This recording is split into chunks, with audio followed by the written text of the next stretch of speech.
அன்புள்ளம் கொண்ட அனைத்து சொந்தங்களுக்கும் அன்புணக்கங்கள். ஜாதகத்தில் மாந்தி யோகம் தோஷம் யாருக்கு ஏற்படும்? சனியின் மைந்தனான மாந்தி ஜாதகத்தில் உள்ள அமைப்பை பொறுத்து நல்ல மற்றும் கெடுபலன்கள் ஏற்படக்கூடும். லக்னத்தில் மாந்தி இருந்தால் மனக்கவலை உண்டாகும்.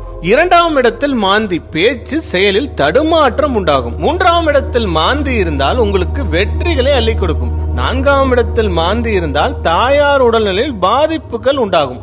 5ஆம் இடத்தில் மாந்தி அமர்ந்திருப்பின் புத்திர தோஷம் ஏற்படும். 6ஆம் இடத்தில் மாந்தி ஜாதகருக்கு அமோகமான வாழ்க்கை அமையும். 7ஆம் வீட்டில் மாந்தி இருந்தால் குடும்ப வாழ்வில் சில பிரச்சனைகள் உண்டாகும். 8ஆம் வீட்டில் இருந்தால் கூட்டு வியாபாரத்தில் கவனம் வேண்டும். 9ஆம் வீட்டில் மாந்தி அமர்ந்திருப்பின் தந்தை உடல்நிலையில் கவனம் தேவை.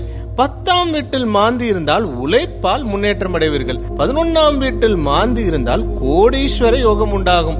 12ஆம் வீட்டில் மாந்தி இருந்தால் வீண் செலவுகள் ஏற்படும். அனைவருக்கும் அன்பு வணக்கங்கள்.